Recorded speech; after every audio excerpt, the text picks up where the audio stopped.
Hello everyone and welcome to Healthy Lifestyle Tips. Today we're going to discuss a topic that's been the subject of much debate in the health and wellness community. Is meat bad for you? Over the years, there have been many conflicting opinions about the effects of meat consumption on human health. Some say it's an essential part of a healthy diet, while others claim it's harmful and should be avoided.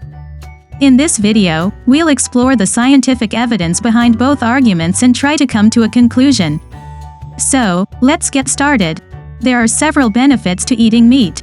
For one, it's an excellent source of protein, which is essential for building and repairing muscle tissue.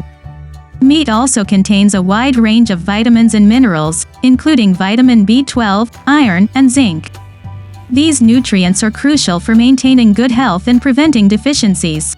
Furthermore, some studies have shown that meat consumption can be beneficial for weight loss and reducing the risk of certain diseases.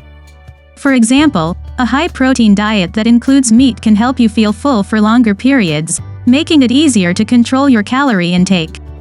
Additionally, several studies have suggested that consuming lean meat can lower the risk of heart disease and type 2 diabetes. For example, a review published in the American Journal of Clinical Nutrition analyzed 20 studies that examined the relationship between meat consumption and the risk of heart disease. The review found that consuming lean meat, such as chicken and fish, was not associated with an increased risk of heart disease.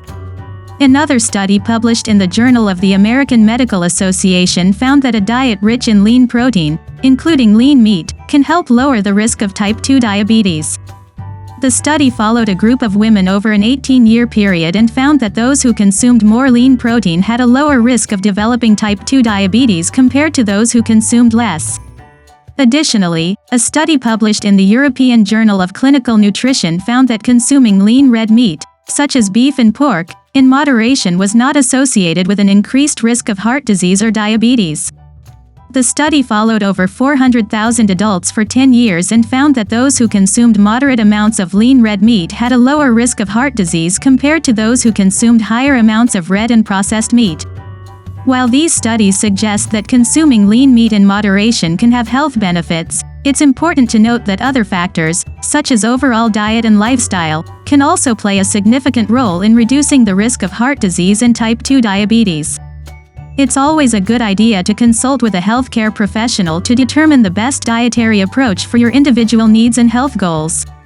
On the other hand, there are several potential drawbacks to eating meat. One of the most significant concerns is the presence of saturated and trans fats in many types of meat, which can increase cholesterol levels and contribute to heart disease. Moreover, processed meat like bacon, sausages, and hot dogs have been linked to an increased risk of cancer.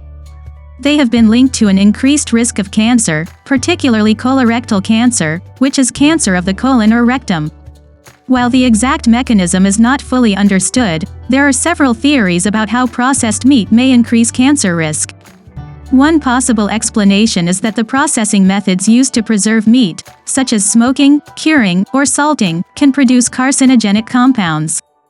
For example, when meat is cooked at high temperatures, such as when grilling or frying, it can create heterocyclic amines, HCAs, and polycyclic aromatic hydrocarbons, PAHs, which are known carcinogens.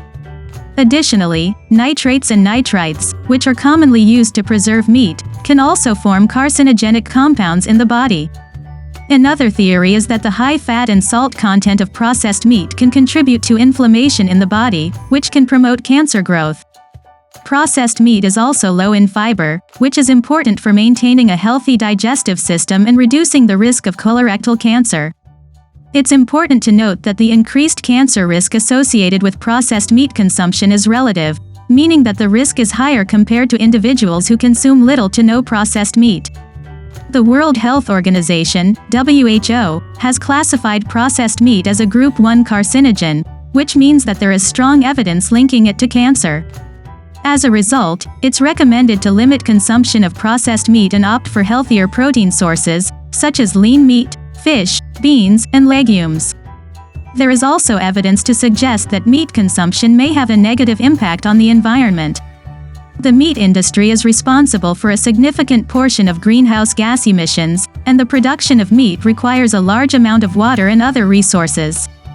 This can lead to deforestation, soil degradation, and other environmental problems. If you're looking to reduce your meat consumption or eliminate it altogether, there are plenty of plant-based alternatives that can provide you with the same nutrients. Legumes like beans, lentils, and chickpeas are an excellent source of protein and fiber, while nuts and seeds can provide you with healthy fats and other essential nutrients. Other options include tofu, tempeh, and seitan, which are all made from soy or wheat protein and can be used in a variety of recipes. You can also experiment with different types of grains like quinoa, bulgur, and farro, which are all rich in protein and other nutrients. In conclusion, is meat bad for you? The answer isn't entirely straightforward, as there are both benefits and drawbacks to consuming meat. While meat can provide essential nutrients and may even have some health benefits, it's important to be mindful of the potential negative effects on your health and the environment. If you do choose to eat meat, try to stick to lean cuts, and limit your consumption of processed meats. Alternatively, consider incorporating more plant-based foods into your diet to help meet your nutritional needs. Thanks for watching, and we'll see you in the next video.